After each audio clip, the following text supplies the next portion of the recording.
students, now we are going to study about the stages in the development of anther. These are all the stages in the development of anther. It is a diagrammatic explanation for the stages in the development of anther. Already I told you anther is a four-lobed structure. 1, 2, 3, 4. Initially, anther has an outer epidermis. Outermost protective layer is the epidermis that encloses homogeneous mass of cells. A few hypodermal cells. Hypodermal cells means just below the epidermis. A few hypodermal cells differentiated and enlarged with prominent nucleus, and these cells form archisporium. The archisporial cells divide by periclinal division and form outer primary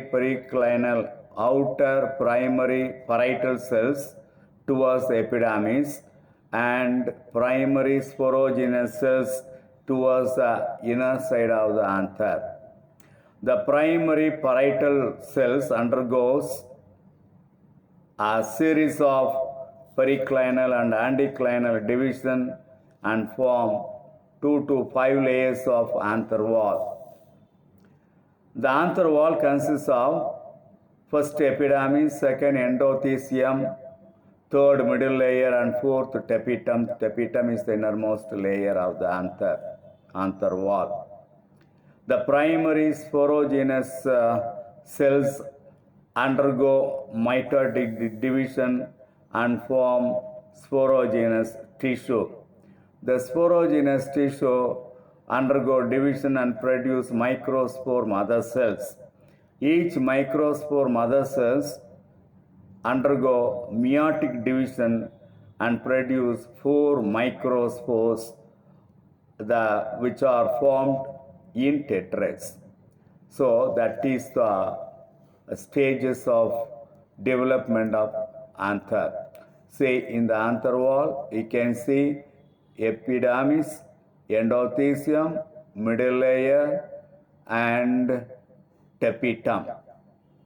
So these are all the 4 layers can be differentiated.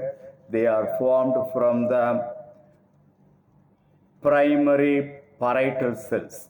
Only the primary parietal cells undergo division and produces outer epidermis, next endothecium, next middle layer, and the innermost layer is tapetum. So that is the development of anther. Now we have to see the microsporogenesis. Microsporogenesis is a process of formation of haploid microspores from diploid microspore mother cells through meiosis. So microsporogenesis is the formation of microspore from the microspore mother cells by meiosis.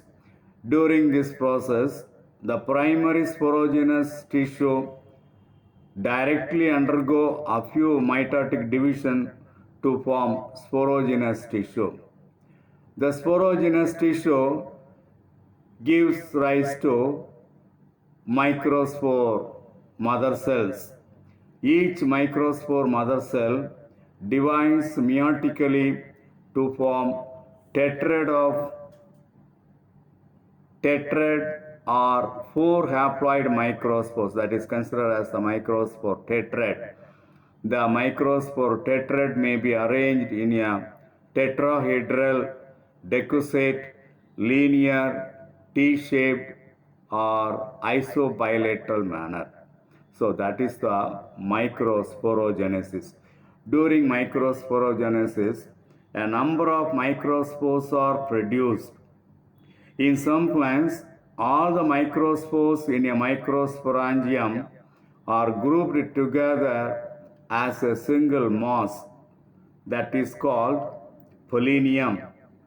For example, in the case of Calotropis, pollinium can be seen. When the pollen grains are fused into a waxy mass, that is called pollinium. For example, calotropis. In the pollinium, the filamentous or thread-like part arising from each pollinium is called retinaculum. The pollinia are attached to a clump or clip like a sticky structure called corpusculum. The whole structure like inverted letter Y, and that is called translator. So that is the structure of pollinium. So that is about microsporogenesis, pollinium, and also the development of anther. That's all today's topic.